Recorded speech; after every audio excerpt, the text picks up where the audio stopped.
Hope to become Vice President of the United States. Democratic Governor Tim Walz of Minnesota and Republican Senator J.D. Vance of Ohio.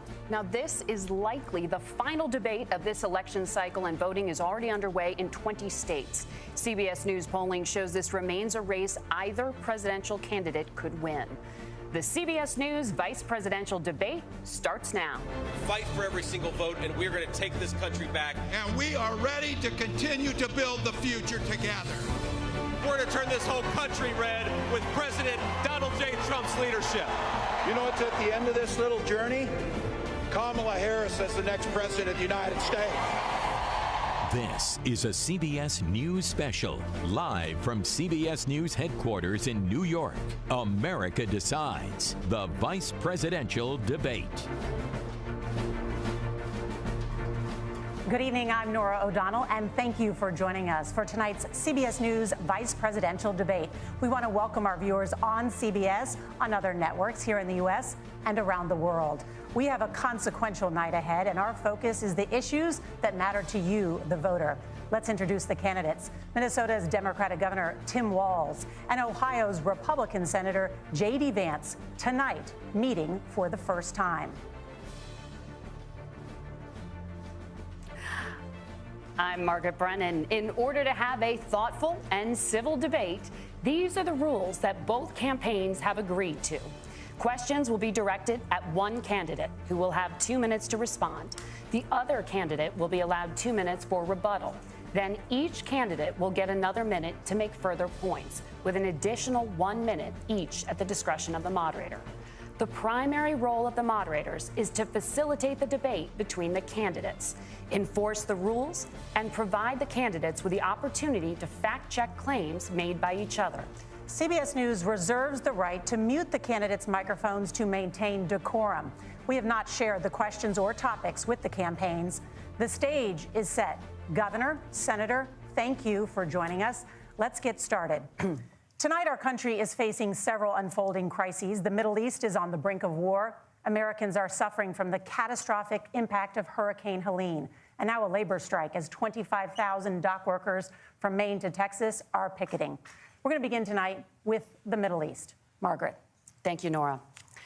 Earlier today, Iran launched its largest attack yet on Israel, but that attack failed, thanks to joint U.S. and Israeli defensive action. President Biden has deployed more than 40,000 U.S. military personnel and assets to that region over the past year to try to prevent a regional war. Iran is weakened, but the U.S. still considers it the largest state sponsor of terrorism in the world, and it has drastically reduced the time it would take to develop a nuclear weapon. It is down now to 1 or 2 weeks' time. Governor Walz, if you were the final voice in the Situation Room, would you support or oppose a preemptive strike by Israel on Iran? You have 2 minutes. Well, thank you, and thank you for those joining at home tonight. Let's keep in mind where this started. October 7th, Hamas terrorists massacred over 1,400 Israelis and took prisoners. Israel's ability to be able to defend itself is absolutely fundamental. Getting its hostages back, fundamental, and ending the humanitarian crisis in Gaza. But the expansion of Israel and its proxies is an absolute fundamental necessity for the United States to have the steady leadership there. You saw it experienced today, where along with our Israeli partners and our coalition, able to stop the incoming attack. But what's fundamental here is that steady leadership is going to matter. It's clear, and the world saw it on that debate stage a few weeks ago, a nearly 80-year-old Donald Trump talking about crowd sizes is not what we need in this moment. But it's not just that. It's those that were closest to Donald Trump that understand how dangerous he is when the world is this dangerous. His chief of staff, John Kelly, said that he was the most flawed human being he'd ever met. And both of his secretaries of defense and his national security advisors said he should be nowhere near the White House. Now, the person closest to them, Donald Trump, said he's unfit for the highest office. That was Senator Vance. What we've seen out of Vice President Harris is we've seen steady leadership.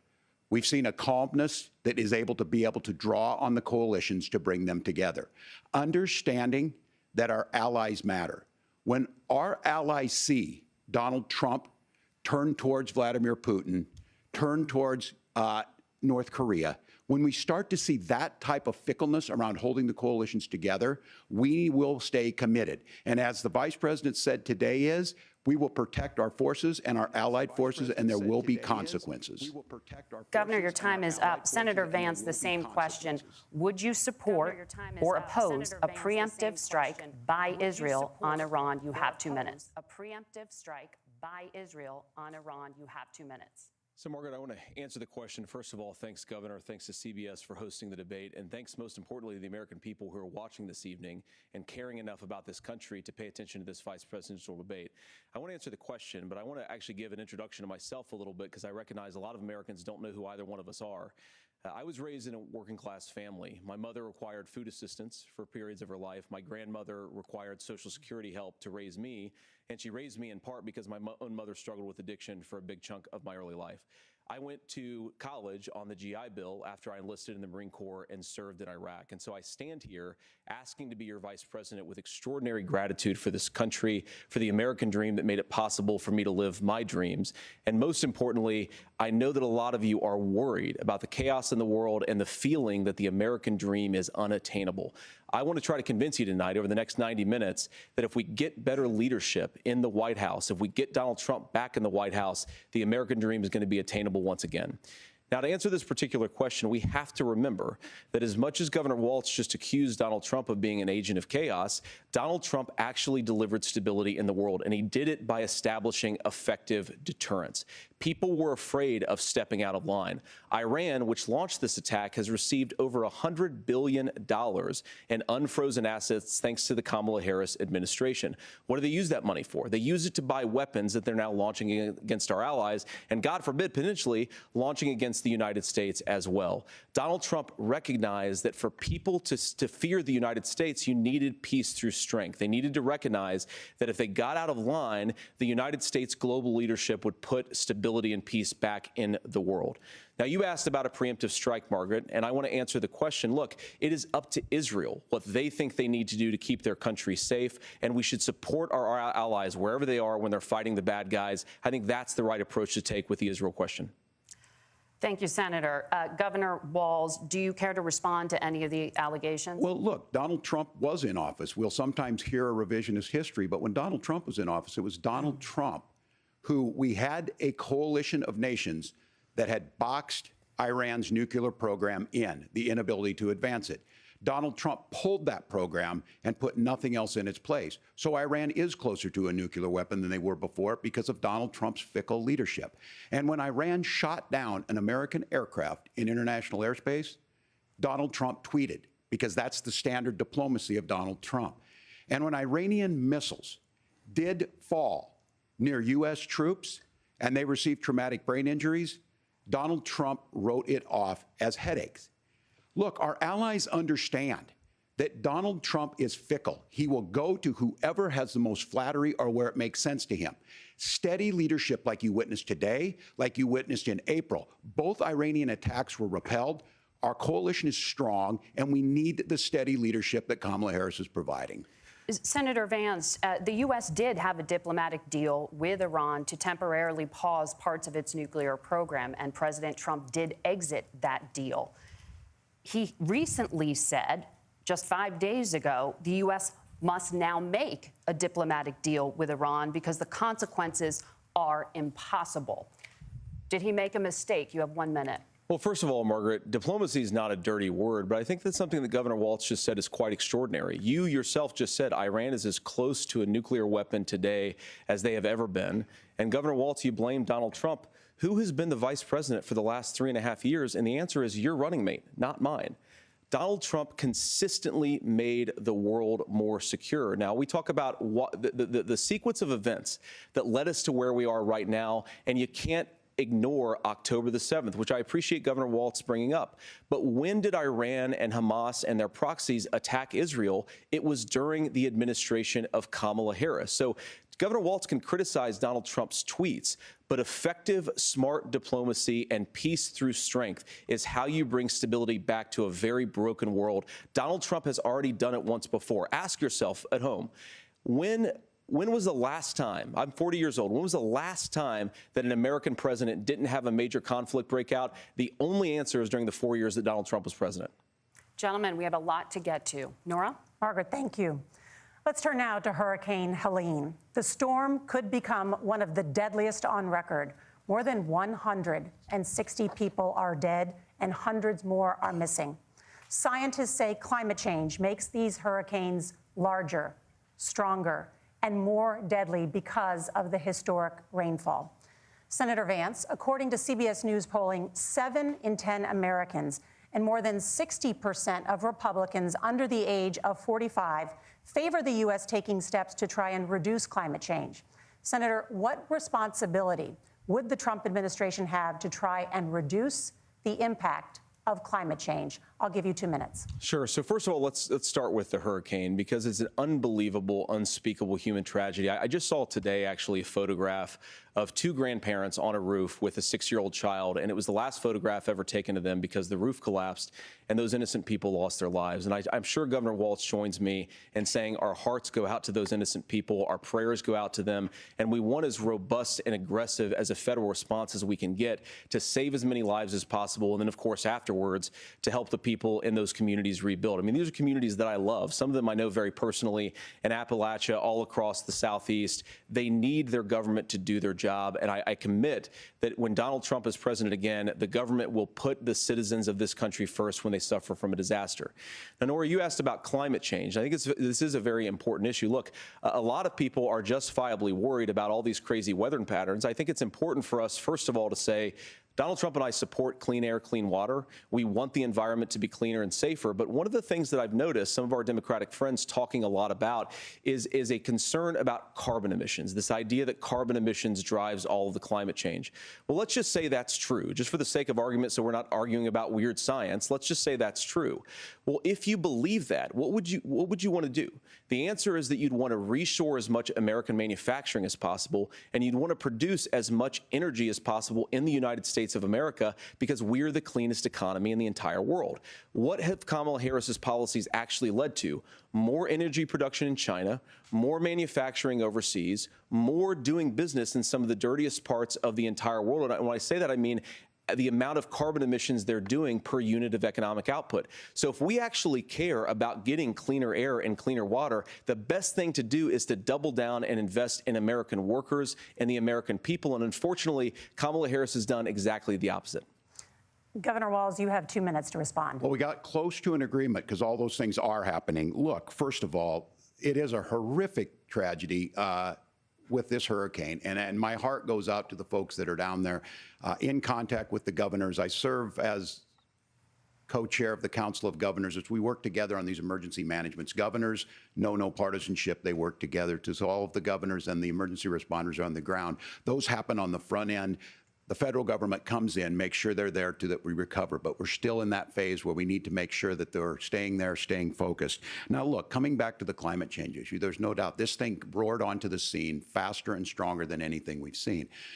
Senator Vance has said that there's a climate problem in the past. Donald Trump called it a hoax and then joked that these things would make more beachfront property to be able to invest in.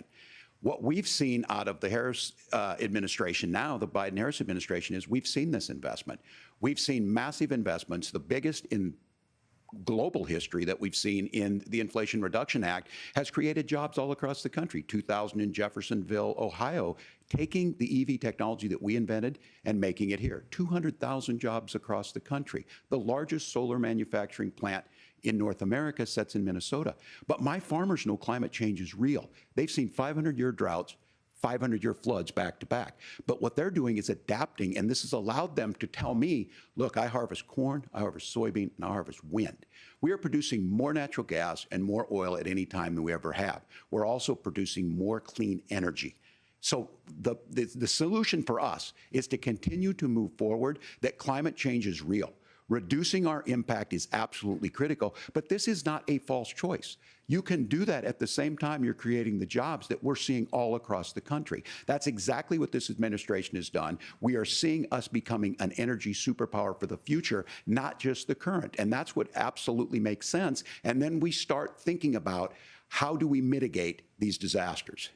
Thank you. Senator, I want to give you an opportunity to respond there. The governor mentioned that President Trump has called climate change a hoax. Do you agree? Well, look, what the president has said is that if the Democrats, in particular Kamala Harris and her leadership, if they really believe that climate change is serious, what they would be doing is more manufacturing and more energy production in the United States of America, and that's not what they're doing. So clearly, Kamala Harris herself doesn't believe her own rhetoric on this. If she did, she would actually agree with Donald Trump's energy policies. Now, something Governor Walz said I think is important to touch upon, because when we talk about clean energy, I think that's a slogan that often the Democrats will use here. And I'm talking, of course, about the Democratic leadership. And the real issue is that if you're spending hundreds of millions or even billions of dollars of American taxpayer money on solar panels that are made in China, number one, you're going to make the economy dirtier. We should be making more of those solar panels here in the United States of America. Some of them are, Tim, but a lot of them are being made overseas in China, especially the components that go into those solar panels. So if you really want to make the environment cleaner, you've got to invest in more energy production. We haven't built a nuclear facility, I think, one in the past 40 years. Senator. Natural gas, we got to invest more in it. Kamala Harris has done the opposite. That's raised energy prices and also meant that we're doing Senator, worse by the climate. Senator, your time is up. Governor, would you like to respond? Well, look, we're producing more natural gas than we ever have. There's no moratorium on that. We're producing more oil. But the folks know, and like I said again, these are not liberal folks. These are not folks that are Green New Deal folks. These are farmers that have been drought one year, massive flooding the next year. They understand that it makes sense. Look, our number one export cannot be topsoil from erosion from these massive storms. We saw it in Minnesota this summer. And thinking about how do we respond to that, we're thinking ahead on this. And what Kamala Harris has been able to do in Minnesota, we're starting to weatherproof some of these things. The infrastructure law that was passed allows us to think about mitigation in the future. How do we make sure that we're protecting by burying our power lines? How do we make sure that we're protecting lakefronts and things that we're seeing more and more of? But to call it a hoax and to take the oil company executives to Mar-a-Lago, say, give me money for my campaign, and I'll let you do whatever you want. We can be smarter about that, and an all-above energy policy is exactly what she's doing, creating those jobs right here. Governor, your time is up. The overwhelming consensus among scientists is that the Earth's climate is warming at an unprecedented rate. Margaret? Thank you, Norah. We're going to turn now to immigration. The crisis at the U.S.-Mexico border consistently ranks as one of the top issues for American voters. Senator Vance, your campaign is pledging to carry out the largest mass deportation plan in American history and to use the U.S. military to do so. Could you be more specific about exactly how this will work? For example, would you deport parents who have entered the U.S. illegally and separate them from any of their children who were born on U.S. soil? You have 2 minutes. So first of all, Margaret, before we talk about deportations, we have to stop the bleeding. We have a historic immigration crisis because Kamala Harris started and said that she wanted to undo all of Donald Trump's border policies. 94 executive orders suspending deportations, decriminalizing illegal aliens, massively increasing the asylum fraud that exists in our system. That has opened the floodgates. And what it's meant is that a lot of fentanyl is coming into our country. I had a mother who struggled with opioid addiction and has gotten clean. I don't want people who are struggling with addiction to be deprived of their second chance because Kamala Harris let in fentanyl into our communities at record levels. So you've got to stop the bleeding. You've got to re-implement Donald Trump's border policies, build the wall, re-implement deportations. And that gets me to your point, Margaret, about what do we actually do? So we've got 25 million illegal aliens who are here in the country. What do we do with them? I think the first thing that we do is we start with the criminal migrants. About 1 million of those people have committed some form of crime in addition to crossing the border illegally. I think you start with deportations on those folks. And then I think you make it harder for illegal aliens to undercut the wages of American workers. A lot of people will go home if they can't work for less than minimum wage in our own country. And by the way, that'll be really really good for our workers who just want to earn a fair wage for doing a good day's work. And the final point, Margaret, is you ask about family separation. Right now in this country, Margaret, we have 320,000 children that the Department of Homeland Security has effectively lost. Some of them have been sex trafficked. Some of them hopefully are at homes with their families. Some of them have been used as drug trafficking mules. The real family separation policy in this country is unfortunately Kamala Harris's wide open southern border. And I'd ask my fellow Americans to remember, when she came into office, she said she was going to do this. Real leadership would be saying, you know what, I screwed up. We're going to go back to Donald Trump's border policies. I wish that she would do that. It would be good for all of us. Governor, do you care to respond to any of those specific allegations, including that the vice president is, quote, letting in fentanyl and using kids as drug mules, among other things regarding children? The drug mule is not true, but I will say about this, about the fentanyl, because this is a crisis of this, the opioid crisis. And the good news on this is the last 12 months saw the largest decrease in opioid deaths in our nation's history, 30% decrease in Ohio. But there's still more work to do. But let's go back to this on immigration. Kamala Harris was the Attorney General of the largest state and a border state in California. She's the only person in this race who prosecuted transnational gangs for human trafficking and drug interventions. But look, we all want to solve this. Most of us want to solve this, and that is the United States Congress. That's the Border Patrol agents. That's the Chamber of Commerce. That's most Americans out here. That's why we had the fairest and the toughest bill on immigration that this nation's seen.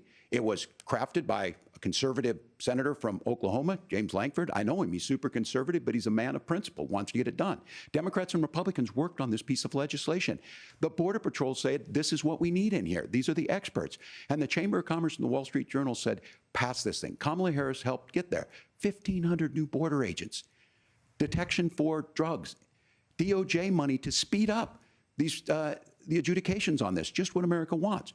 But as soon as I was getting ready to pass and actually tackle this, Donald Trump said no, told them to vote against it because it gives him a campaign issue. It gives him to, what would Donald Trump talk about if we actually did some of these things? And they need to be done by the legislature. You can't just do this through the executive branch. So look, we have the options to do this. Donald Trump had 4 years. He had 4 years to do this. And he promised you, America, how easy it would be. I'll build you a big, beautiful wall, and Mexico will pay for it. Less than 2% of that wall got built, and Mexico didn't pay a dime. But here we are again, 9 years after he came down that escalator, dehumanizing people and telling them what he was going to do. As far as the deportation plan, at one point, Senator Vance said it was so unworkable to be laughable. So that's where we're at. Pass the bill, she'll sign it. Governor, your time is up. Senator, the question was, will you separate parents from their children, even if their kids are U.S. citizens? You have 1 minute. Margaret, my point is that we already have massive child separations thanks to Kamala Harris's open border. And I didn't accuse Kamala Harris of inviting drug mules. I said that she enabled the Mexican drug cartels to operate freely in this country. And we know that they use children as drug mules, and it is a disgrace, and it has to stop. Look, I think what Tim said just doesn't pass the smell test. For 3 years, Kamala Harris went out bragging that she was going to undo Donald Trump's border policy. She did exactly that. We had a record number of illegal crossings. We had a record number of fentanyl coming into our country. And now that she's running for president, or a few months before, she says that somehow she got religion and cared a lot about a piece of legislation. The only thing that she did when she became the vice president, when she became the appointed border czar, was to undo 94 Donald Trump executive actions that opened the border. This problem is leading to massive problems in the United States of America. Parents who can't afford health care, schools that are overwhelmed. It's got to stop, and it will when Donald Trump is president again. Senator, your time is up. Governor, what about our CBS News polling, which does show that a majority of Americans, more than 50%, support mass deportations? Look, we fix this issue with a bill that is necessary, but the issue on this is what happens when you don't want to solve it. You demonize it. And we saw this, and Senator Vance, and it surprises me on this, talking about and saying, I will create stories to bring attention to this. That vilified a large number of people who were here legally in the community of Springfield. The Republican governor said, it's not true, don't do it. There's consequences for this. There's consequences. We could come together. Senator Langford did it. We could come together and solve this if we didn't let Donald Trump continue to make it an issue. And the consequences in Springfield were the governor had to send state law enforcement to escort kindergartners to school. I believe Senator Vance wants to solve this, but by standing with Donald Trump and not working together to find a solution, it becomes a talking point. And when it becomes a talking point like this, we dehumanize and villainize other human beings. Tim, Governor, your time is up. Senator, I'll give you 1 minute, but let me just ask you the question first. The governor has made the point, and I think as a sitting lawmaker, you know that Congress controls the purse strings and any funding. So you have said repeatedly that Donald Trump would, through executive action, solve this. Do you disagree that Congress controls the purse strings and would need to support many of the changes that you would actually want to implement? You have 1 minute. Look, Margaret, first of all, the gross majority of what we need to do at the southern border is just empowering law enforcement to do their job. I've been to the southern border more than our borders are. Kamala Harris has been. And it's actually heartbreaking because the Border Patrol agents, they just want to be empowered to do their job. Of course, additional resources would help, but most of this is about the president and the vice president empowering our law enforcement to say, if you try to come across the border illegally, you've got to stay in Mexico, you've got to go back through proper channels. Now, Governor Walz brought up the community of Springfield, and he's very worried about the things that I've said in Springfield. Look, in Springfield, Ohio, and in communities all across this country, you've got schools that are overwhelmed. You've got hospitals that are overwhelmed. You have got housing that is totally unaffordable because we brought in millions of illegal immigrants to compete with Americans for scarce homes. The people that I'm most worried about in Springfield, Ohio, are the American citizens who have had their lives destroyed by Kamala Harris's open border. It is a disgrace, Tim. And I actually think, I agree with you. I think you want to solve this problem, but I don't think that Kamala Harris does. Senator, your time is up. Governor, you have 1 minute to respond. Yeah, well, it is law enforcement that asked for the bill. They helped craft it. They're the ones that supported it. That's because they know we need to do this. Look, this issue of continuing to bring this up, of not dealing with it, of blaming migrants for everything. On housing, we could talk a little bit about Wall Street speculators buying up housing and making them less affordable, but it becomes a blame. Look, this bill also gives the money necessary to adjudicate. I agree, it should not take 7 years for an asylum claim to be done. This bill gets it done in 90 days. Then you start to make a difference in this, and you start to adhere to what we know, American principles. I don't talk about my faith a lot, but Matthew 25:40 talks about, to the least amongst us you do unto me. I think that's true of most Americans. They simply want order to it. This bill does it. It's funded. It's supported by the people who do it. And it lets us keep our dignity about how we treat other people.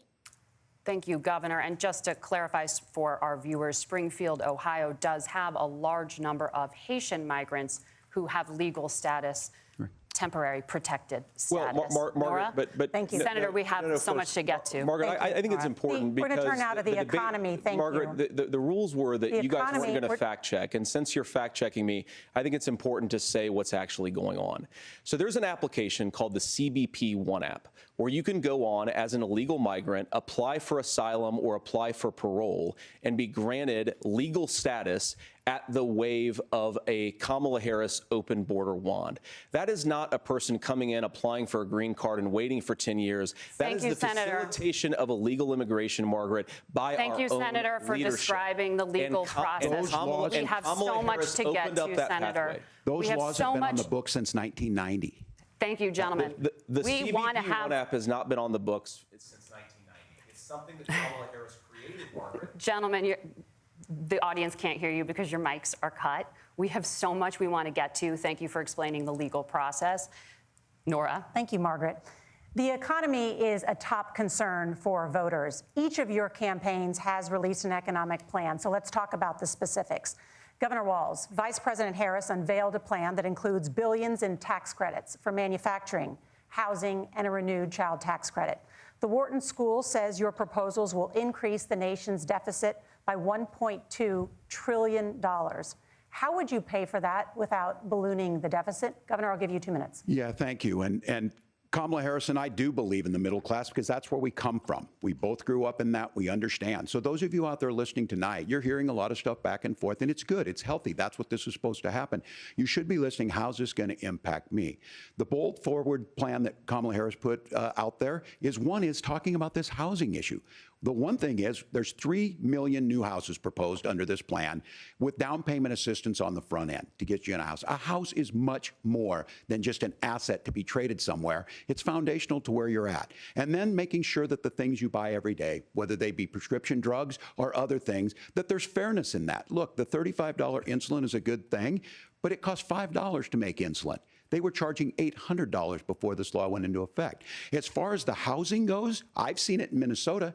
12% more houses in Minneapolis, prices went down on rent 4%. It's working. And then making sure tax cuts go to the middle class. $6,000 child tax credit, we have one in Minnesota, reduces childhood poverty by 1/3. We save money in the long run, and we do the right thing for families. And then getting businesses off the ground. The law as it stands right now is $5,000 tax credit for small business, increasing that to $50,000. Now, this is a philosophical difference between us. Donald Trump made a promise, and I'll give you this. He kept it. He took folks to Mar-a-Lago, said, you're rich as hell, I'm going to give you a tax cut. He gave the tax cuts that predominantly went to the top class. What happened there was an $8 trillion increase in the national debt, the largest ever. Now he's proposing a 20% consumption or sales tax on everything we bring in. Everyone agrees, including businesses, it would be destabilizing it, it would increase inflation and potentially lead to a recession. Look, this is simple for you. Where are we going? Kamala Harris has said to do the things she wants to do, we'll just ask the wealthiest to pay their fair share. When you do that, our system works best, more people are participating in it, and folks have the things that they need. Senator, I want to give you a moment to respond on that. But similarly, the Wharton School has done an analysis of the Trump plan and says it would increase the nation's deficit by $5.8 trillion.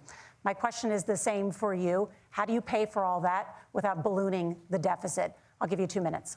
Well, first of all, you're going to hear a lot from Tim Walz this evening, and you just heard it in the answer, a lot of what Kamala Harris proposes to do.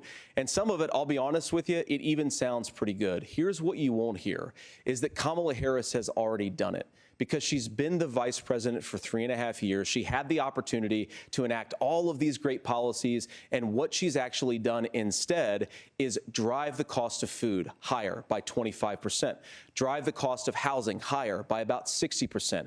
Open the American southern border and make middle-class life unaffordable for a large number of Americans. If Kamala Harris has such great plans for how to address middle-class problems, then she ought to do them now. Not when asking for a promotion, but in the job the American people gave her 3.5 years ago. And the fact that she isn't tells you a lot about how much you can trust her actual plans.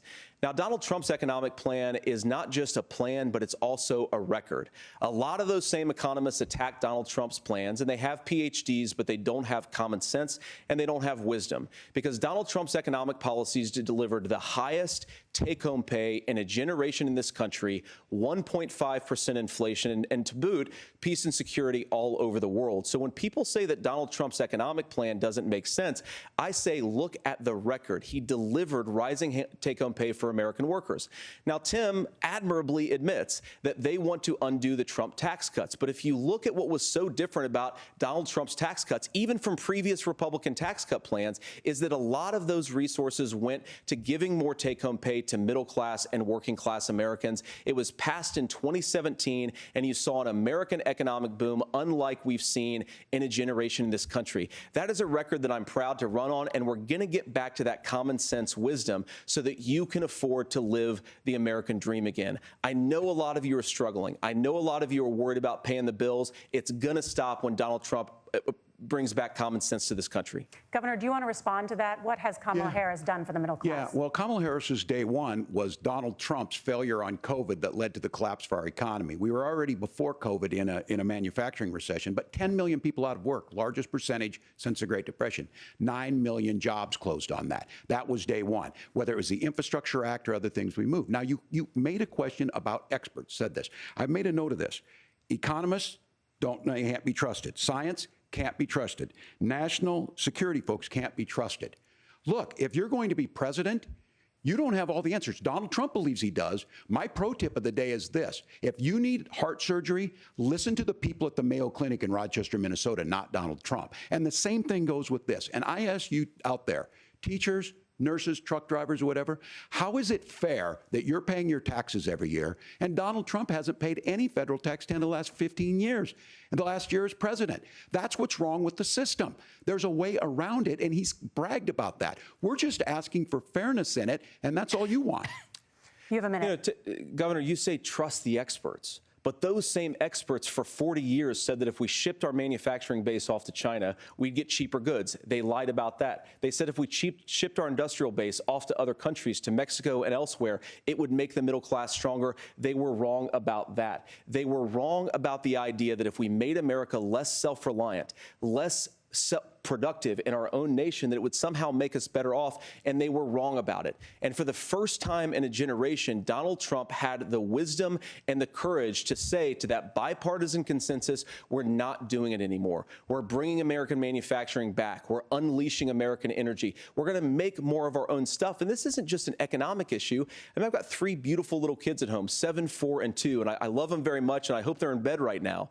But look, so many of the drugs, the pharmaceuticals that we put in the bodies of our children are manufactured by nations that hate us. This has to stop, and we're not going to stop it by listening to experts. We're going to stop it by listening to common sense wisdom, which is what Donald Trump governed on. Senator, your time is up. Governor Walz, can you address that? I mean, voters say they trust Donald Trump on the economy more. Why? Well, if you're listening tonight and you want billionaires to get tax cuts, you heard what the numbers were.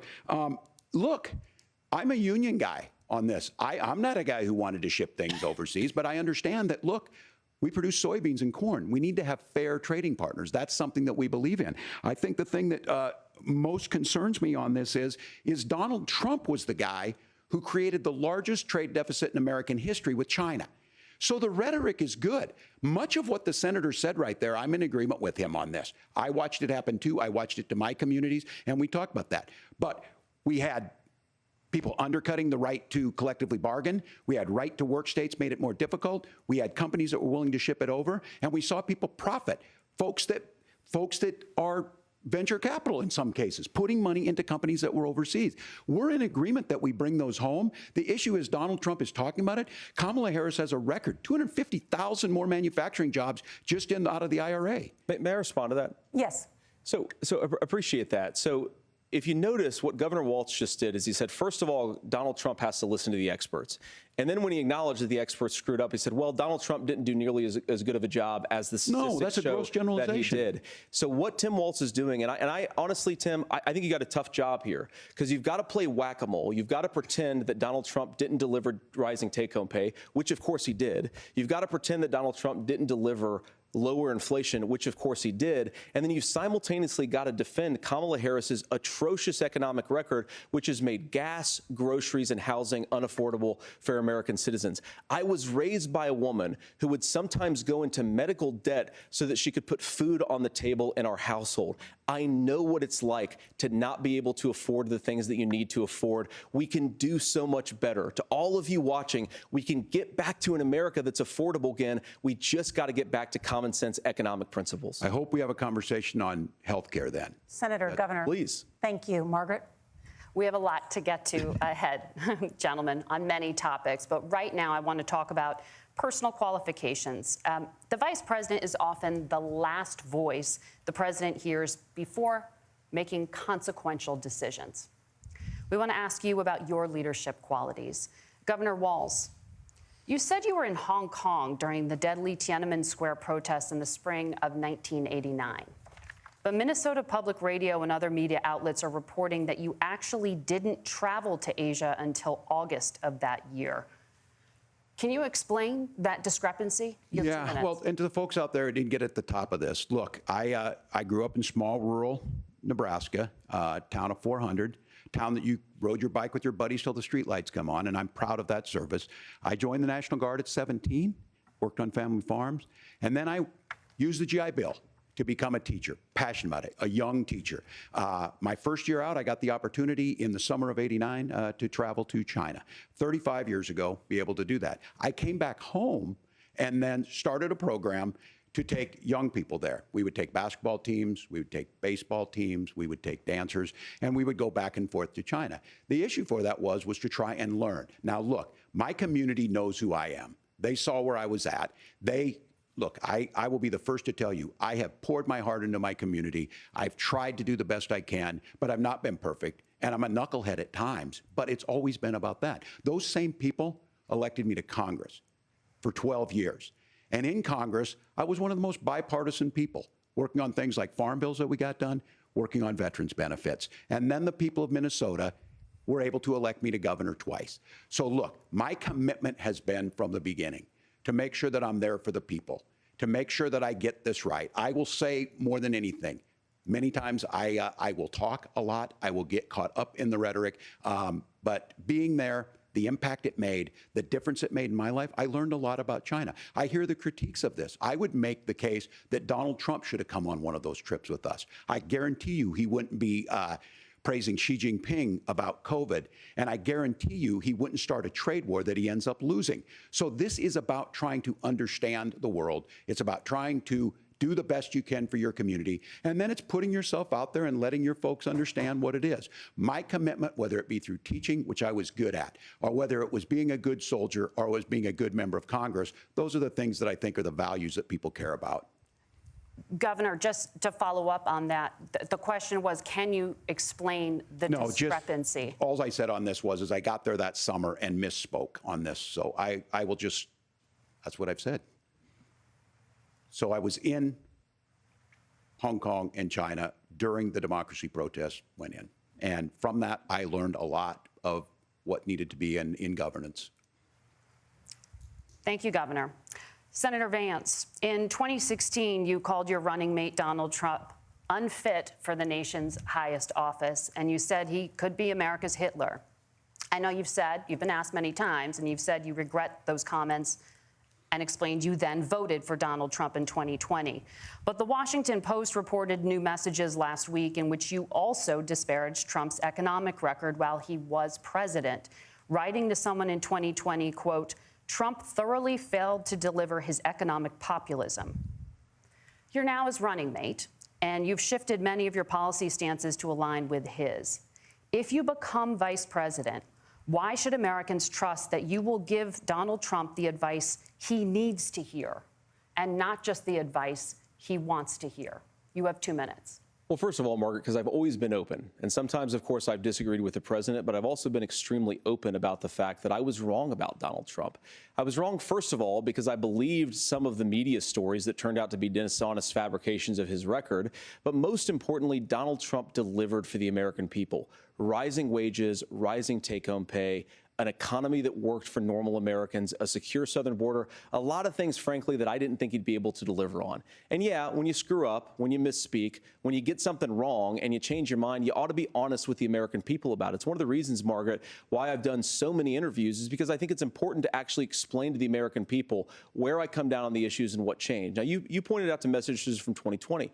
Margaret, I've been extremely consistent that I think there were a lot of things that we could have done better in the Trump administration the first round if Congress was doing its job. I strongly believe, and I've been a United States Senator, that Congress is not just a high-class debating society. It's not just a forum for senators and congressmen to whine about problems. It's a forum to govern. So there were a lot of things on the border, on tariffs, for example, where I think that we could have done so much more if the Republican Congress and the Democrats in Congress had been a little bit better about how they govern the country. They were so obsessed with impeaching Donald Trump, they couldn't actually govern. And I want to talk about this tariff issue in particular, Margaret, because Tim just accused this of being a national sales tax. Look, the one thing, and you're probably surprised to hear me praising Joe Biden, but the one thing that Joe Biden did is he continued some of the Trump tariffs that protected American manufacturing jobs. And it's the one issue, the most pro-worker part of the Biden administration, it's the one issue where Kamala Harris has run away from Joe Biden's record. Think about this. If you're trying to employ slave laborers in China at $3 a day, you're going to do that and undercut the wages of American workers unless our country stands up for itself and says you're not accessing our markets unless you're paying middle-class Americans a fair wage. Senator, your time is up. Norah? Thank you. Now to the issue of reproductive rights. Governor Walz, after Roe versus Wade was overturned, you signed a bill into law that made Minnesota one of the least restrictive states in the nation when it comes to abortion. Former President Trump said in the last debate that you believe abortion, quote, in the 9th month is absolutely fine. Yes or no? Is that what you support? I'll give you 2 minutes. That's not what the bill says, but look, this issue is what's on everyone's mind. Donald Trump put this all into motion. He brags about how great it was that he put the judges in and overturned Roe versus Wade, 52 years of personal autonomy. And then he tells us, oh, we send it to the states. It's a beautiful thing. Amanda Zaworski would disagree with you on it's a beautiful thing. A young bride in Texas waiting for their child at 18 weeks. She has a complication, a tear in the membrane. She needs to go in. The medical care at that point needs to be decided by the doctor. And that would have been an abortion. But in Texas, that would have put them in legal jeopardy. She went home, got sepsis, nearly dies, and now she may have difficulty having children. Or in Kentucky, Hadley Duvall, a 12-year-old child raped and impregnated by her stepfather. Those are horrific. Now, when God asked about that, Senator Vance said 2 wrongs don't make a right. There is no right in this.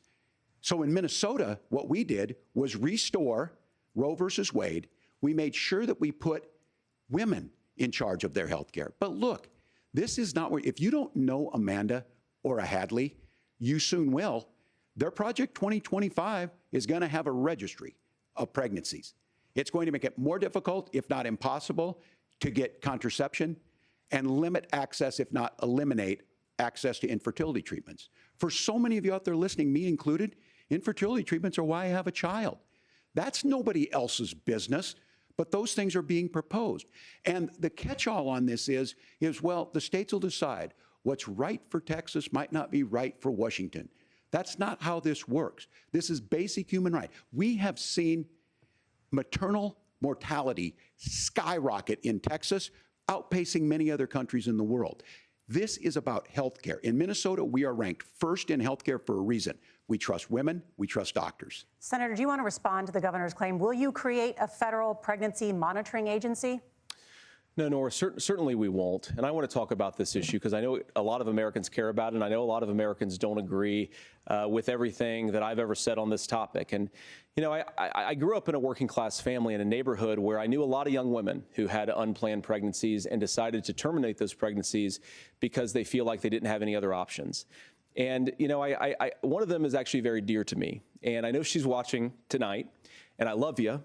And she told me something a couple years ago that she felt like if she hadn't had that abortion, that it would have destroyed her life because she was in an abusive relationship.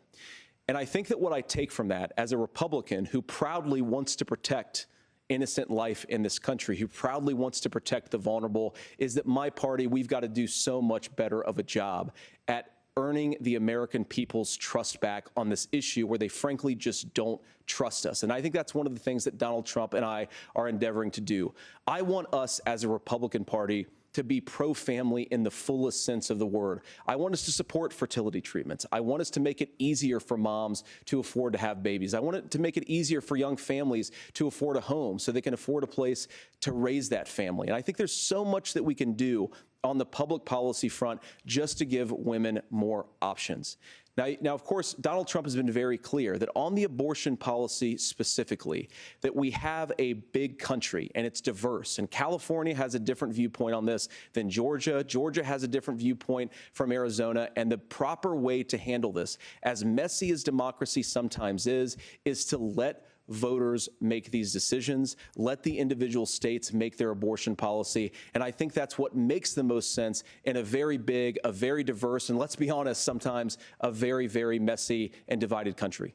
Governor, would you like to respond and also answer the question about restrictions? Yeah, well, the question got asked and Donald Trump made the accusation that wasn't true about Minnesota. Well, let me tell you about this idea that there's diverse states. There's a young woman named Amber Thurman. She happened to be in Georgia, a restrictive state. Because of that, she had to travel a long distance to North Carolina to try and get her care. Amber Thurman died in that journey back and forth. The fact of the matter is, how can we as a nation say that your life and your rights as basic as the right to control your own body is determined on geography. There's a very real chance, had Amber Thurman lived in Minnesota, she would be alive today. That's why the restoration of Roe versus Wade. When you listen to Vice President Harris talk about this subject and you hear me talk about it, you hear us talking exactly the same. Donald Trump is trying to figure out how to get the political right of this. I agree with a lot of what Senator Vance said about what's happening. His running mate, though, does not, and that's the problem. Governor, your time is up. Senator, let me ask you about that. He mentioned, it was, I think, referring to a national ban. In the past, you have supported a federal ban on abortion after 15 weeks. In fact, you said if someone can't support legislation like that, quote, you are making the United States the most barbaric pro-abortion regime anywhere in the entire world. My question is, why have you changed your position? Well, Norah, first of all, I never supported a national ban. I did when I was running for Senate in 2022 talk about setting some minimum national standard. For example, we have a partial birth abortion ban in place in this country at the federal level. I don't think anybody's trying to get rid of that, or at least I hope not, though I know that Democrats have taken a very radical pro-abortion stance. But Norah, you know, one of the things that changed is in the state of Ohio, we had a referendum in 2023, and the people of Ohio voted overwhelmingly, by the way, against my position.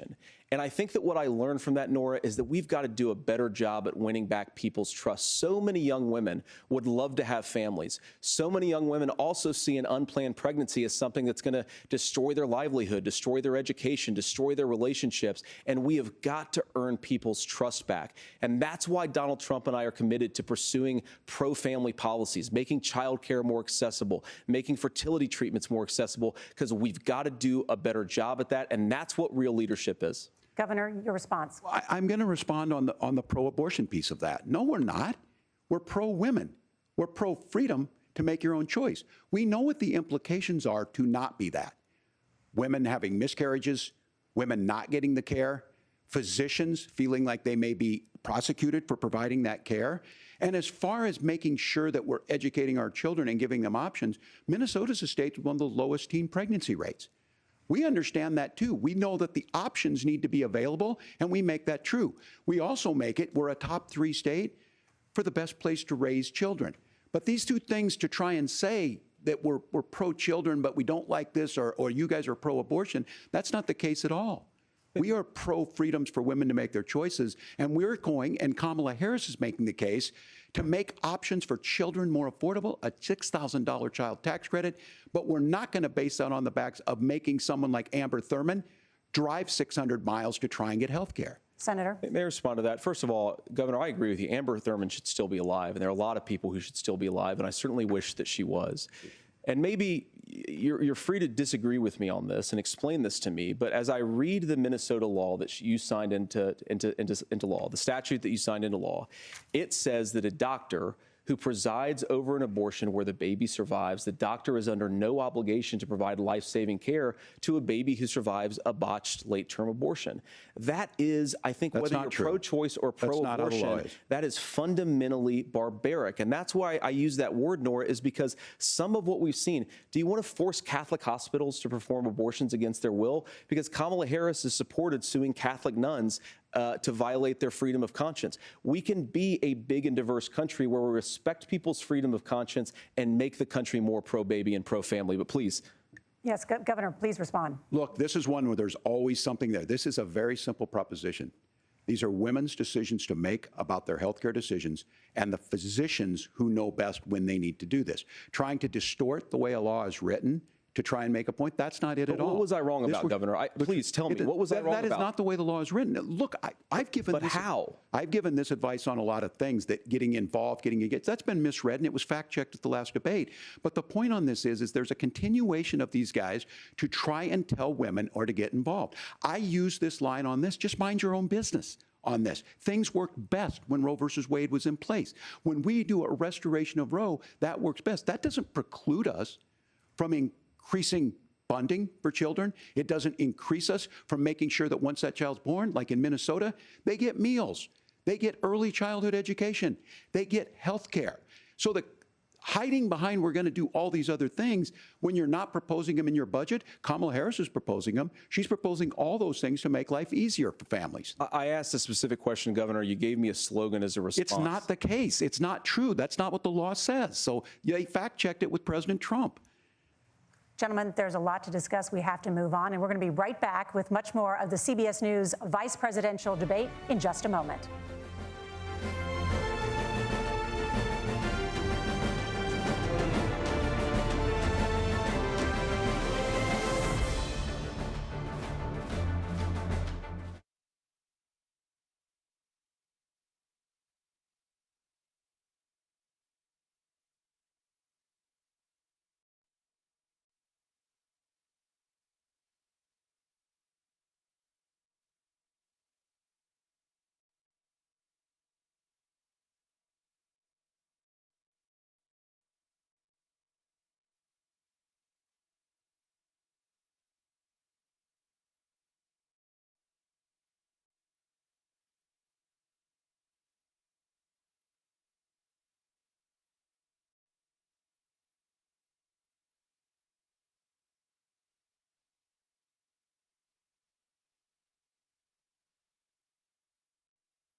Welcome back to the CBS News vice presidential debate. We want to turn now to America's gun violence epidemic.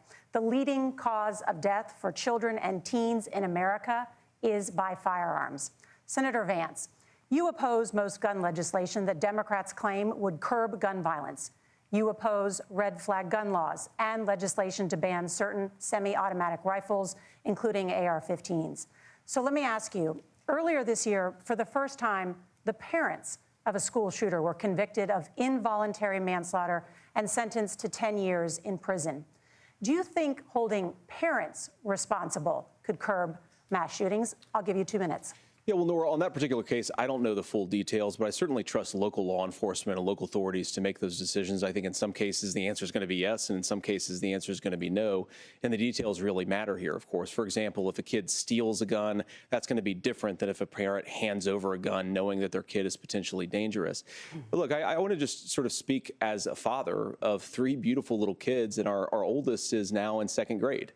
And like a lot of parents, we send our kids to school with such hope and such joy and such pride at their little faces on the first day of school. And we know, unfortunately, that a lot of kids are going to experience this terrible epidemic of gun violence. And of course, our hearts go out to the families that are affected by this terrible stuff. And we do have to do better. And I think that Governor Walz and I actually probably agree that we need to do better on this. The question is just, how do we actually do it? Now, here's something that really bothers me and worries me about this epidemic of violence. The gross majority, close to 90% in some of the statistics I've seen, of the gun violence in this country is committed with illegally obtained firearms. And while we're on that topic, we know that thanks to Kamala Harris's open border, we've seen a massive influx in the number of illegal guns run by the Mexican drug cartel. So that number, the amount of illegal guns in our country is higher today than it was 3.5 years ago. But what do we do about the schools? What do we do to protect our kids? And I think the answer is, and I say this not loving the answer, because I don't want my kids to go to school in a school that feels unsafe or where there are visible signs of security. But I unfortunately think that we have to increase security in our schools. We have to make the doors lock better. We have to make the doors stronger. We've got to make the windows stronger. And of course, we've got to increase school resource officers, because the idea that we can magically wave a wand and take guns out of the hands of bad guys, it just doesn't fit with recent experience. So we've got to make our schools safer. And I think we've got to have some common sense bipartisan solutions for how to do that. Governor, you have 2 minutes. Well, I think all the parents watching tonight, this is your biggest nightmare. Look, I got a 17-year-old, and he witnessed a shooting at a community center playing volleyball. Those things don't leave you. As a member of Congress, I sat in my office surrounded by dozens of the Sandy Hook parents, and they were looking at my 7-year-old picture on the wall. Their 7-year-old were dead, and they were asking us to do something. And look, I'm a hunter. I own firearms. The vice president is. We understand that the Second Amendment is there, but our first responsibility is to our kids to figure this out. In Minnesota, we've enacted enhanced red flag laws, enhanced background checks, and we can start to get data. But here's the problem. If we really want to solve this, we've got folks that won't allow research to be even done on gun violence. And this idea that we should just live with it, here's what I do think, that this is a good start to the conversation. I 100% believe that Senator Vance hates it when these kids, it's abhorrent and it breaks your heart. I agree with that. But that's not far enough when we know there are things that worked. I've spent time in Finland and seen some Finnish schools. They don't have this happen, even though they have a high gun ownership rate in the country. There are reasonable things that we can do to make a difference. It's not infringing on your Second Amendment. And the idea to have some of these weapons out there, it just doesn't make any sense. Kamala Harris, as an attorney general, worked on this issue. She knows that it's there. No one's trying to scaremonger and say we're taking your guns, but I ask all of you out there, do you want your schools hardened to look like a fort? Is that what we have to go? When we know there's countries around the world that their children aren't practicing these types of drills. They're being kids. We owe it to them to get a fix. These are things that shouldn't be that difficult. You can still keep your firearms, and we can make a difference. We have to. If you're listening tonight, this breaks your heart. Senator. Tim, first of all, I didn't know that your 17-year-old witnessed a shooting. And I'm sorry about that, and I hope that he's doing okay. So. Christ have mercy. It is awful. And I appreciate what Tim said, actually, about Finland, because I do think it illustrates some of the frankly, weird differences between our own country's gun violence problem and Finland. Is, okay, first of all, we have way higher rates of mental health abuse, or mental health substance abuse. We have way higher rates of depression, way higher rates of anxiety. We unfortunately have a mental health crisis in this country that I really do think that we need to get to the root causes of, because I don't think it's the whole reason why we have such a bad gun violence problem, but I do think it's a big piece of it. Another driver of the gun violence epidemic, especially that affecting our kids, it doesn't earn as many headlines, but is the terrible gun violence problem in a lot of our big cities. And this is why we have to empower law enforcement to arrest the bad guys, put them away, and take gun offenders off the streets. I think there's a whole host of things that we can do here, but I do think at our schools we've got to talk about more security. Senator, thank you. Governor, you previously opposed an assault weapons ban, but it's only later in your political career did you change your position. Why? Yeah, I sat in that office with those Sandy Hook parents. I've become friends with school shooters. I've seen it. Look, the NRA, I was an NRA guy for a long time. They used to teach gun safety. I'm of an age where my shotgun was in my car so I could pheasant hunt after football practice. That's not where we live today. And several things I want to mention on this is, talking about cities and where it's at, the number one where the most firearm deaths happen in Minnesota are rural suicides.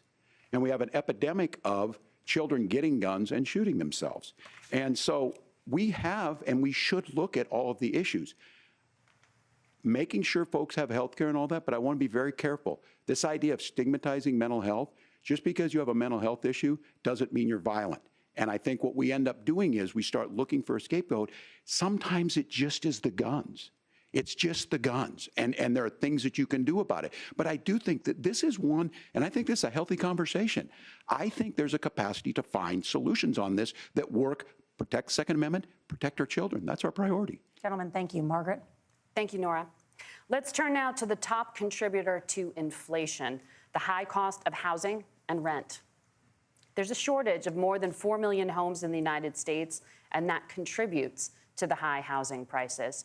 Governor Walz, the Harris campaign promises a $25,000 down payment assistance for first-time home buyers and a $10,000 tax credit.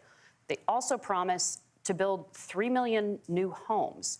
Where are you building these homes, and won't handing out that kind of money just drive up prices higher? No, it's not handing out. We have, first, let me say this issue of housing, and I think those of you listening on this, the problem we've had is that we've got a lot of folks that see housing as another commodity. It can be bought up, it can be shifted, it can be moved around. Those are not folks living in those houses. Those of you listening tonight, that house is a big deal. I bought and owned one house in my life. My mom still lives in the house where I was. And when I think of a house, I'm thinking of Christmas services after midnight mass where you go with your family. We need to make it more affordable. And one of the things, as I said, this program that the Vice President is pushing forward and bringing a new way of approaching this is something we're doing in Minnesota from that lead. We in the state invested in making sure our housing was the biggest investment that we'd ever made in housing. It starts to make it easier. We cut some of the red tape. Local folks, look, we can't do it at the federal level, but local folks make it easier to build those homes. And then that down payment assistance. I can tell all of you out there, one of the, certainly for me, using the GI Bill was one thing, but a veteran's home loan, the big thing about a veteran's home loan is you don't have to pay the down payment. Those are things that make it there. Now, look, you're going to pay it back, and you're going to pay your mortgage. Those are things that we know in the long run, the appreciated value, the generational wealth that's created from it. And I will give Minneapolis an example. Minneapolis is the one city where we've seen the lowest inflation rates. We've seen a 12% increase in stock because we've put some of these things in, and we're implementing a state program to make sure we give some of that down payment assistance. We get it back from people because here's what we know. People with stable housing end up with stable jobs.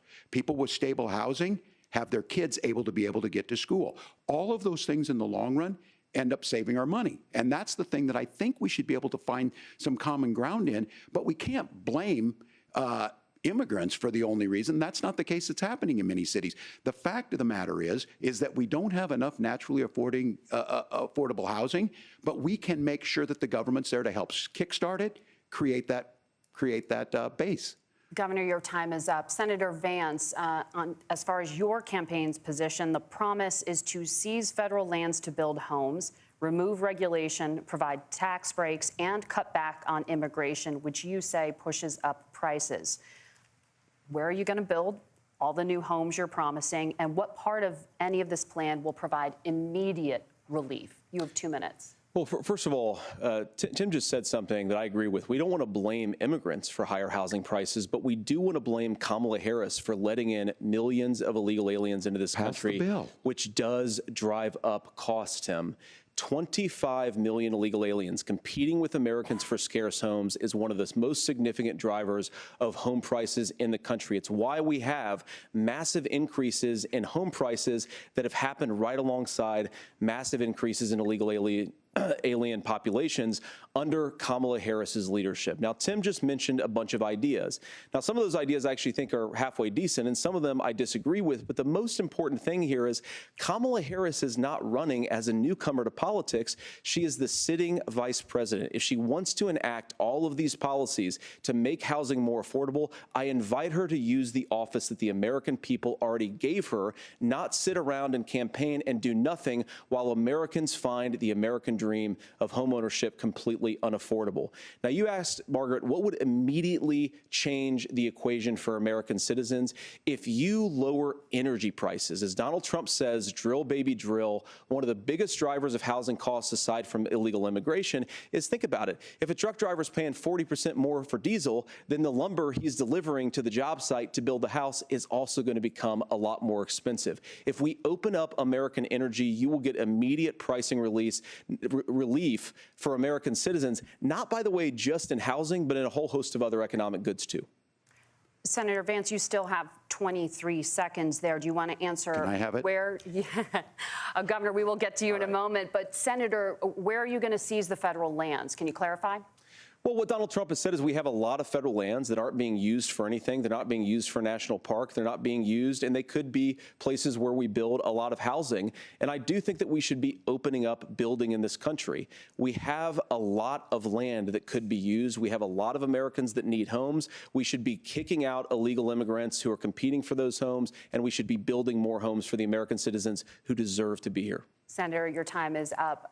Governor, I do want to let you respond to the allegation that the vice president is letting in Well, of course, that's not true. And again, you have the facts. I guess we agreed not to fact check. I'll check it. That, look, crossings are down compared to when Donald Trump left office. But it's, again, blaming and not trying to find the solution. I was going to ask, though, on this question, are we going to drill and build houses in the same federal land? And I think when people hear federal lands, these are really important pieces of land. Now, Minnesota doesn't have a lot of federal lands. I know in the western part of the countries we do. There's not a lot of federal lands in and around Minneapolis, for example. So the issue is I don't understand the federal lands issue unless we see this, and I worry about this as someone who cares deeply about our national parks and our federal lands. Look, Minnesota, we protect these things. We've got about 20% of the world's fresh water. These lands protect. They're there for a reason. They belong to all of us. But again, this is when you view housing and you view these things as commodities. Like, there's a chance to make money here. Let's take this federal land and let's sell it to people for that. I think there's better ways to do this. We've seen it in Minnesota. We're able to refurbish some of these houses. We're able to make some investments. That gets people in. And I'm still on the fact on this. Economists, Senator Vance, you said you don't like the economists. Which economists are saying that it is immigrants that's adding to the cost? Governor, your time is up. But Senator, on that point, I'd like for you to clarify. There are many contributing factors to high housing costs. What evidence do you have that migrants are part of this problem? Well, there's a Federal Reserve study that we're happy to share after the debate. We'll put it up on social media, actually, that really drills down on the connection between increased levels of migration, especially illegal immigration, and higher housing prices. Now, of course, Margaret, that's not the entire driver of higher housing prices. It's also the regulatory regime of Kamala Harris. Look, we are a country of builders. We're a country of doers. We're a country of explorers. But we increasingly have a federal administration that makes it harder to develop our resources resources, makes it harder to build things, and wants to throw people in jail for not doing everything exactly as Kamala Harris says they have to do. And what that means is that you have a lot of people who would love to build homes who aren't able to build homes. I actually agree with Tim Walz. We should get out of this idea of housing as a commodity. But the thing that has most turned housing into a commodity is giving it away to millions upon millions of people who have no legal right to be here. What are the federal regulations? I deal with this as a governor. You can very quickly reply. I'm sorry. I get this as a governor, and I don't necessarily disagree with that, that in some cases, many of those are local, many of them are state. I don't know which ones are federal, but I think whenever we talk regulations, people think they can get rid of them. I think you want to be able to get out of your house in a fire. I think you want to make sure that it's fireproof and those types of things. So which are the regulations? Because the vice president's not responsible for those. Congress writes those. Governor, thank you. Gentlemen, we have a lot to get to. You're passionate about the housing crisis, I can tell. But Norah? Thank you. One of the top problems facing Americans is the high cost of health care. Senator Vance, at the last presidential debate, former President Trump was asked about replacing the Affordable Care Act. In response, he said, "I have concepts of a plan." Since then, Senator, you've talked about changing how chronically ill Americans get health insurance. Can you explain how that would work? And can you guarantee that Americans with pre-existing conditions won't pay more? I'll give you 2 minutes. Well, of course, we're going to cover Americans with pre-existing conditions. In fact, a lot of my family members have gotten health care. I believe, members of my family actually got private health insurance, at least for the first time, switched off of Medicaid onto private insurance for the first time under Donald Trump's leadership. And I think that, a lot of people have criticized this concepts of a plan remark. Look, it's very simple common sense. I think as Tim Walz knows from 12 years in Congress, you're not going to propose a 900-page bill standing on a debate stage. It would bore everybody to tears, and it wouldn't actually mean anything because part of this is the give and take of bipartisan negotiation. Now, when Donald Trump was actually president, and again, he has a record to be proud of, prescription drugs fell in 2018 for the first time in a very long time. Under Kamala Harris's leadership, prescription drugs are up about 7%. Under Donald Trump's entire 4 years, they were up about 1.5%. He introduced pricing transparency. Think about healthcare. You go into a hospital, you try to buy something, and nobody knows what it actually costs. That price transparency will actually give American consumers a little bit more choice and will also drive down costs. And we talked about, the reinsurance regulations is what I was talking about. Look, Donald Trump has said that if we allow states to experiment a little bit on how to cover both the chronically ill but the non-chronically ill, it's not just a plan. He actually implemented some of these regulations when he was president of the United States. And I think you can make a really good argument that it salvaged Obamacare, which was doing disastrously until Donald Trump came along. And I think this is an important point about President Trump. Of course, you don't have to agree with everything that President Trump has ever said or ever done. But when Obamacare was crushing under the weight of its own regulatory burden and health care costs, Donald Trump could have destroyed the program. Instead, he worked in a bipartisan way to ensure that Americans had access to affordable care. It's not perfect, of course, and there's so much more that we can do. But I think that Donald Trump has earned the right to put in place some better health care policies. He's earned it because he did it successfully the first time. Governor? All right, here's where being an old guy gives you some history. I was there at the creation of the ACA. And the reason it was so important is I come from a major healthcare state, home of the Mayo Clinic, home to Medical Alley, 3M, Medtronic, all of those. We understand healthcare. It's why we're ranked first on affordability and accessibility and quality of healthcare. And so what I know is under Kamala Harris, more people are covered than they have before. And those of you listening, this is critical to you. Now, Donald Trump all of a sudden wants to go back and remember this. He ran on the first thing he was going to do on day one was to repeal Obamacare.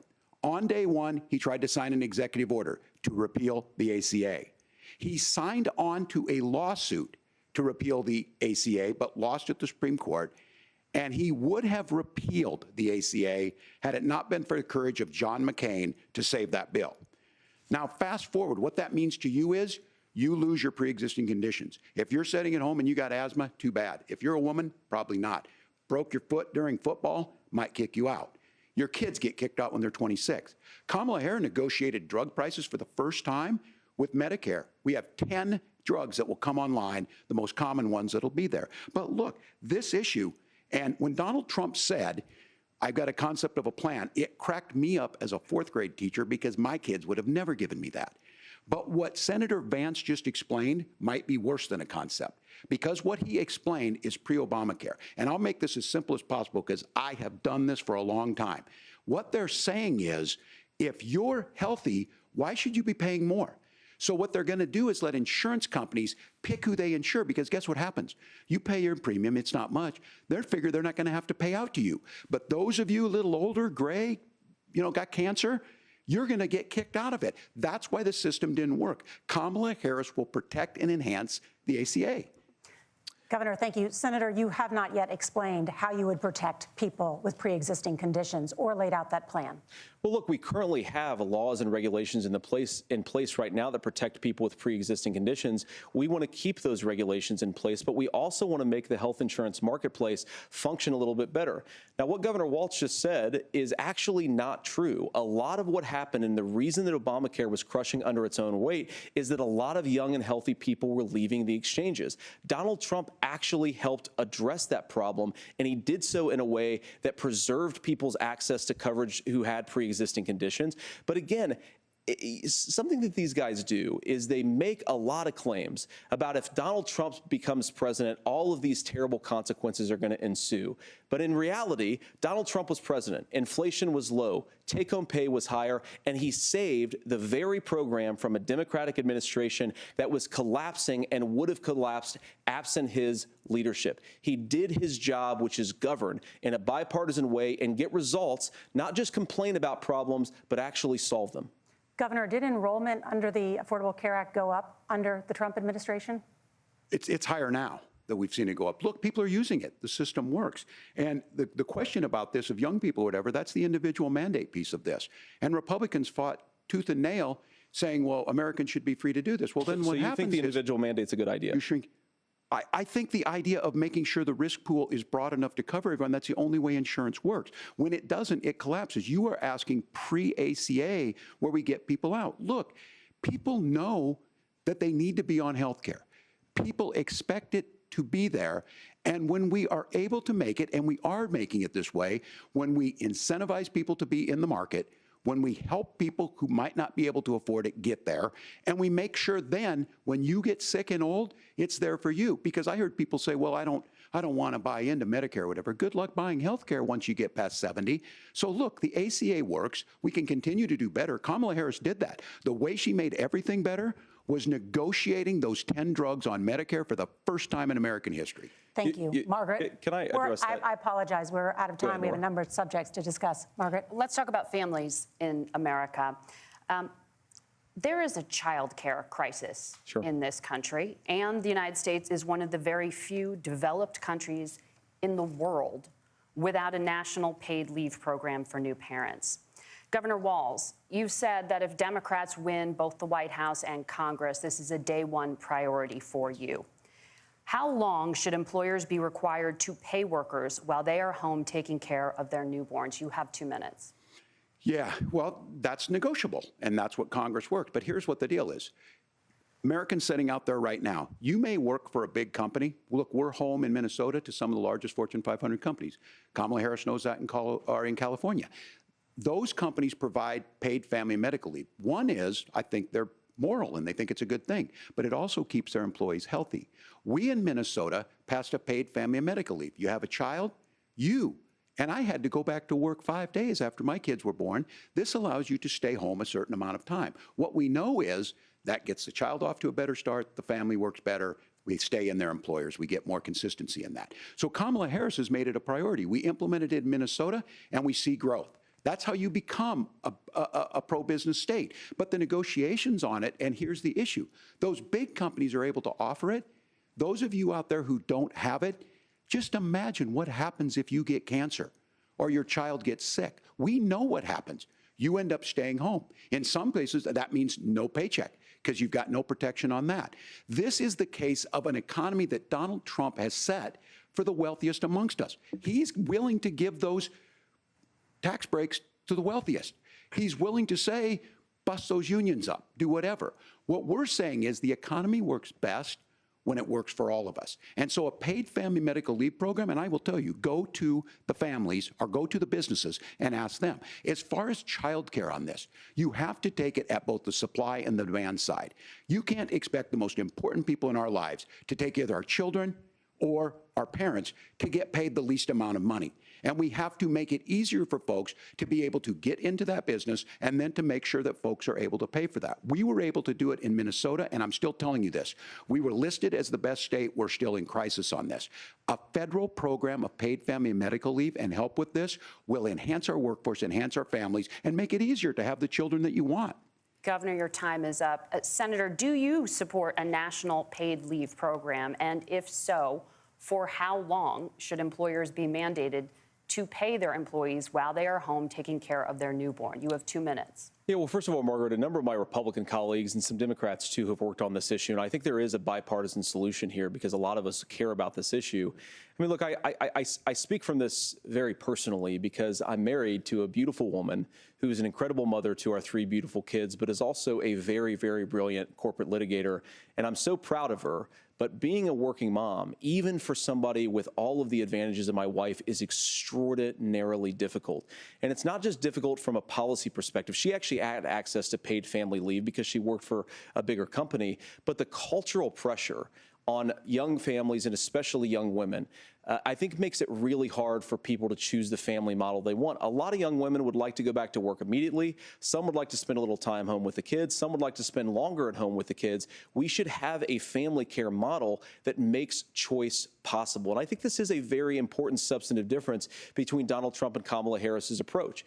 I mean, look, if you look at the federal programs that we have that support paid family leave right now, the Community Development Block Grant, and there's another block grant program that spends a lot of money from the federal government. These programs only go to one kind of childcare model. Let's say you'd like your church maybe to help you out with childcare. Maybe you live in a rural area or an urban area and you'd like to get together with families in your neighborhood to provide childcare in the way that makes the most sense. You don't get access to any of these federal monies. We want to promote choice in how we deliver family care and how we promote childcare because, look, it is unacceptable. And, you know, of course, Tim and I have been on the campaign trail a lot the past 7 or 8 weeks. And one of the biggest complaints I hear from young families is people who feel like they don't have options, like they're choosing between going to work or taking care for their kids. That is an incredible burden to put on American families. We're the only country that does it. I think we could do a heck of a lot better. Senator, thank you. You have also said, Senator Vance, many things about the American family. The Federal Reserve says parents will spend nearly as much on child care as they do on housing each month. So I want to get your thoughts on this. President Trump recently said, as much as child care is talked about as being expensive, it's relatively speaking not very expensive compared to the kinds of numbers we'll be taking in. Is President Trump committed to the $5,000 per child tax credit that you have described? You have 1 minute. Well, what President Trump said, Margaret, I just want to defend my running mate here a little bit, is that we're going to be taking in a lot of money by penalizing companies for shipping jobs overseas and penalizing countries who employ slave laborers and then ship their products back into our country and undercut the wages of American workers. It's the heart of the Donald Trump economic plan. Cut taxes for American workers and American families. Cut taxes for businesses that are hiring and building companies in the United States of America, but penalize companies and countries that are shipping jobs overseas. That's the heart of the economic proposal. And I think what President Trump is saying is that when we bring in this additional revenue with higher economic growth, we're going to be able to provide paid family leave, child care options that are viable and workable for a lot of American families. Can you clarify how that will solve the child care shortage? Well, because as Tim said, a lot of the child care shortage is we just don't have enough resources going into the multiple people who could be providing family care options.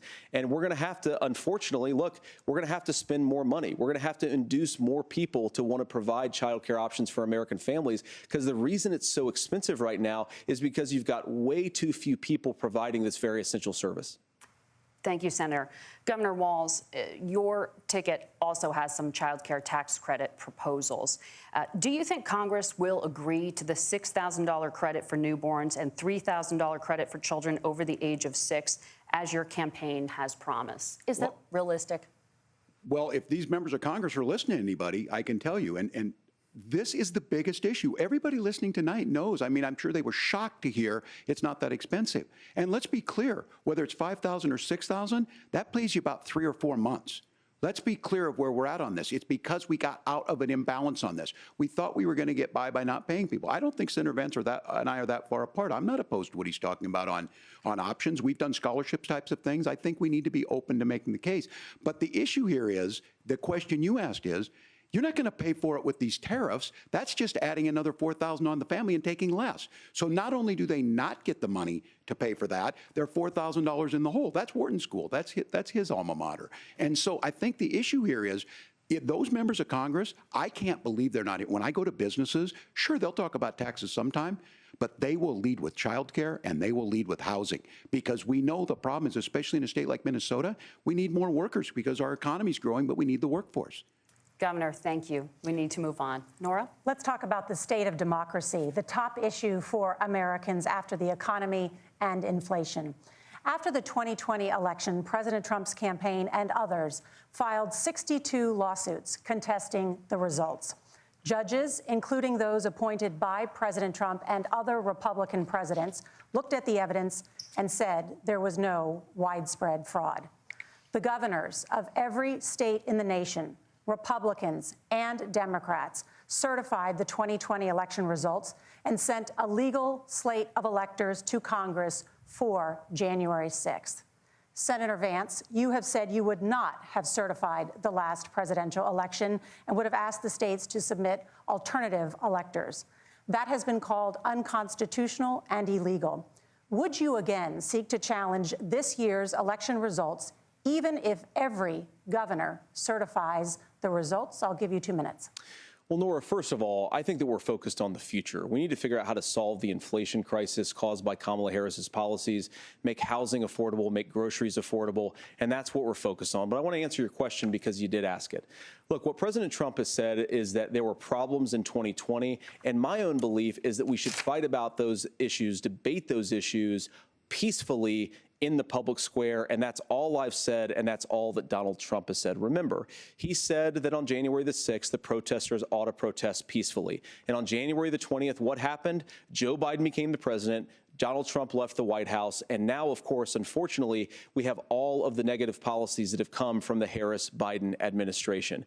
I believe that we actually do have a threat to democracy in this country, but unfortunately, it's not the threat to democracy that Kamala Harris and Tim Walz want to talk about. It is the threat of censorship. It's Americans casting aside lifelong friendships because of disagreements over politics. It's big technology companies silencing their fellow citizens. And it's Kamala Harris saying that rather than debate and persuade her fellow Americans, she'd like to censor people who engage in misinformation.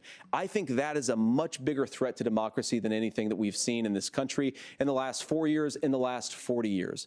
Now, I'm really proud, especially given that I was raised by 2 lifelong blue-collar Democrats, to have the endorsement of Bobby Kennedy Jr. and Tulsi Gabbard, lifelong leaders in the Democratic coalition. And of course, they don't agree with me and Donald Trump on every issue. We don't have to agree on every issue, but we're united behind a basic American First Amendment principle that we ought to debate our differences. We ought to argue about them. We ought to try to persuade our fellow Americans. Kamala Harris is engaged in censorship at an industrial scale. She did it during COVID. She's done it over a number of other issues. And that, to me, is a much bigger threat to democracy than what Donald Trump said when he said that protesters should peacefully protest on January the 6th. Governor? Well, I've enjoyed tonight's debate, and I think there was a lot of commonality here, and I'm sympathetic to misspeaking on things, and I think I might have with the senator. Me too, man. There's one though that this one is troubling to me, and I say that because I think we need to tell the story. Donald Trump refused to acknowledge this, and the fact is that I don't think we can be the frog in the pot and let the boiling water go up. He was very clear. I mean, he lost this election, and he said he didn't. 140 police officers were beaten at the Capitol that day, some with the American flag, several later died. And it wasn't just in there.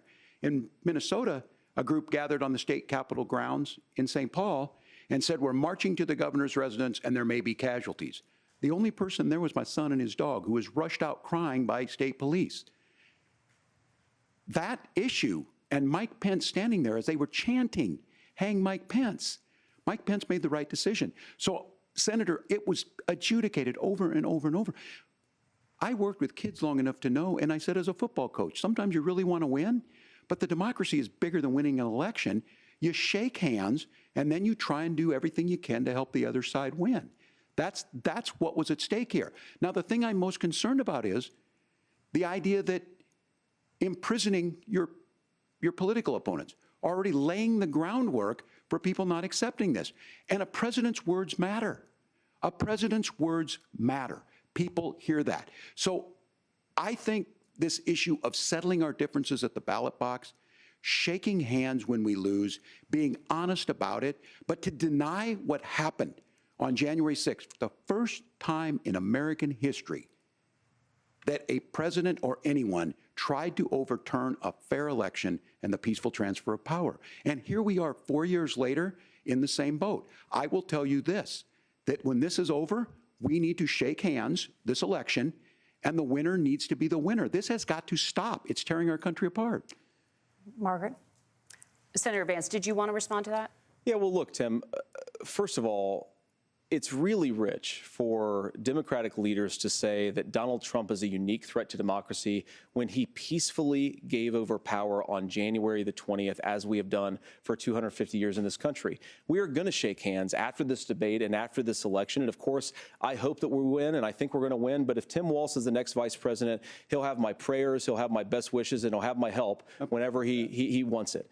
But we have to remember that for years in this country, Democrats protested the results of elections. Hillary Clinton in 2016 said that Donald Trump had the election stolen by Vladimir Putin because the Russians bought like $500,000 worth of Facebook ads. This has been going on for a long time. And if we want to say that we need to respect the results of the election, I'm on board. But if we want to say, as Tim Walz is saying, that this is just a problem that Republicans have had, I don't buy that. Governor. January 6th was not Facebook ads. And I think a revisionist history on this. Look, I don't understand how we got to this point. But the issue was that happened. Donald Trump can do it. And all of us say there's no place for this. It has massive repercussions. This idea that there's censorship to stop people from threatening to kill someone, threatening to do something, that's not censorship. Censorship is book banning. We've seen that. We've seen that brought up. I just think for everyone tonight, and I'm going to thank Senator Vance. I think this is the conversation they want to hear. And I think there's a lot of agreement, but this is one that we are miles apart on. This was a threat to our democracy in a way that we had not seen. And it manifested itself because of Donald Trump's inability to say. He is still saying he didn't lose the election. I would just ask that. Did he lose the 2020 election? Tim, I'm focused on the future. Did Kamala Harris censor Americans from speaking their mind in the wake of the 2020 COVID situation? That is a damning non-answer. It's a damning non-answer for you to not talk about censorship. Obviously, Donald Trump and I think that there were problems in 2020. We've talked about it. I'm happy to talk about it further. But you guys attack us for not believing in democracy. The most sacred right under the United States democracy is the First Amendment. You yourself have said there's no First Amendment right to misinformation. Kamala Harris wants to use the power of government and big tech to silence people from speaking their minds. That is a threat to democracy that will long outlive this present political moment. I would like Democrats and Republicans to both reject censorship. Let's persuade one another. Let's argue about ideas, and then let's come together afterwards. You can't yell fire in a crowded theater. That's the test. That's the Supreme Court test. Tim, fire in a crowded theater. You guys wanted to kick people off of Facebook for saying that toddlers shouldn't wear masks. Senator, the governor does have the floor. Fire in a crowded theater. That is criticizing the policies of the government, which is the right of every American. Senator, the governor does have the floor for 1 minute to respond to you. Yeah.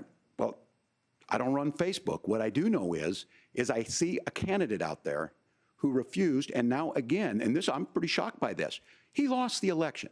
This is not a debate. It's not anything anywhere other than in Donald Trump's world. Because look, when Mike Pence made that decision to certify that election, that's why Mike Pence isn't on this stage.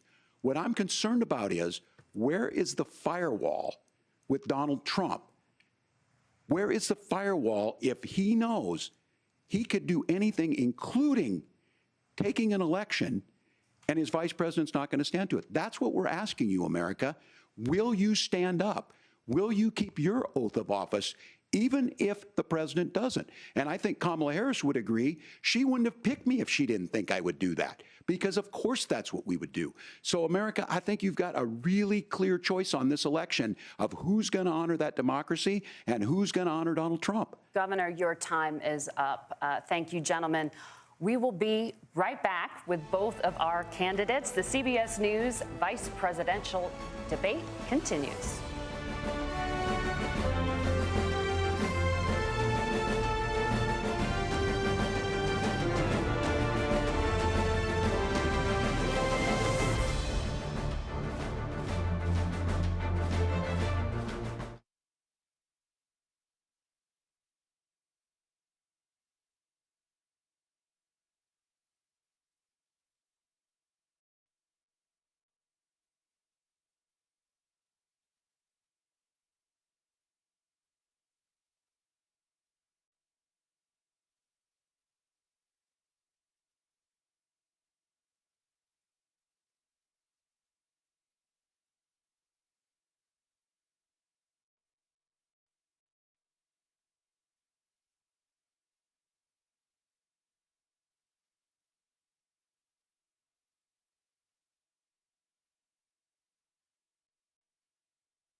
Welcome back to the CBS News Vice Presidential Debate. It is now time for the closing statement. Senator Vance won the virtual coin toss and elected to go last. So, Governor Walz, you are first. You have 2 minutes. Well, thank you, Senator Vance. Thank you to CBS News. And most importantly, thank you to all of you. If you're still up and the folks who miss Dancing with Our Stars, I appreciate it. But look, the support of the democracy matters. It matters that you're here. And I'm as surprised as anybody of this coalition that Kamala Harris has built, from Bernie Sanders to Dick Cheney to Taylor Swift, and a whole bunch of folks in between there. And they don't all agree on everything, but they are truly optimistic people. They believe in a positive future of this country and one where our politics can be better than it is. And I have to tell you, that better than it is the sense of optimism that there can be an opportunity economy that works for everyone, not just to get by, but to get ahead. And the idea that freedom really means something.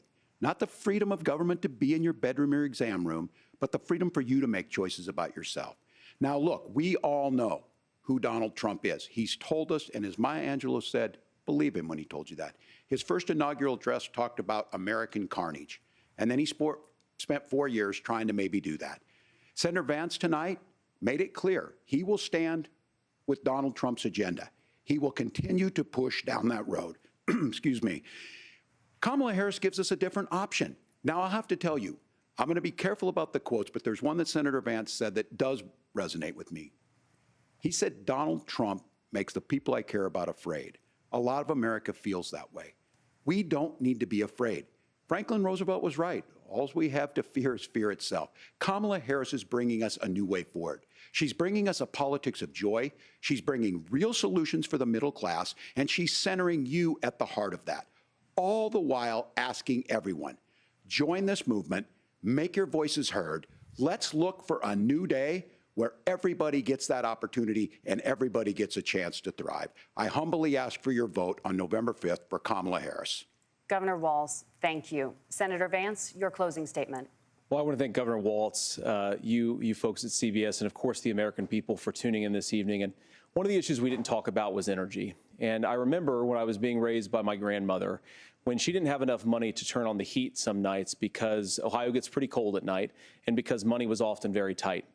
And I believe, as a person who wants to be your next vice president, that we are a rich and prosperous enough country where every American, whether they're rich or poor, ought to be able to turn on their heat in the middle of a cold winter night. That's gotten more difficult thanks to Kamala Harris's energy policies. I believe that whether you're rich or poor, you ought to be able to afford a nice meal for your family. That's gotten harder because of Kamala Harris's policies. I believe that whether you're rich or poor, you ought to be able to afford to buy a house. You ought to be able to live in safe neighborhoods. You ought to not have your communities flooded with fentanyl. And that, too, has gotten harder with because of Kamala Harris's policies. Now, I've been in politics long enough to do what Kamala Harris does when she stands before the American people and says that on day one, she's going to work on all these challenges I just listed. She's been the vice president for 3.5 years. Day one was 1,400 days ago, and her policies have made these problems worse. Now, I believe that we have the most beautiful country in the world. I meet people on the campaign trail who can't afford food, but have the grace and generosity to ask me how I'm doing and to tell me they're praying for my family. What that has taught me is that we have the greatest country, the most beautiful country, the most incredible people anywhere in the world. But they're not going to be able to achieve their full dreams with the broken leadership that we have in Washington. They're not going to be able to live their American dream if we do the same thing that we've been doing for the last 3.5 years. We need change. We need a new direction. We need a president who has already done this once before and did it well. Please vote for Donald Trump. And whether you vote for me or vote for Tim Walz, I just want to say I'm so proud to be doing this, and I'm rooting for you. God bless you, and good night. Senator Vance, thank you. And thank you both for participating in the only vice presidential debate of this election cycle. I'm Margaret Brennan. And I'm Norah O'Donnell. And a reminder, there are just 35 days until Election Day. Please get out and vote. And for all of us here at CBS News, thank you and good night.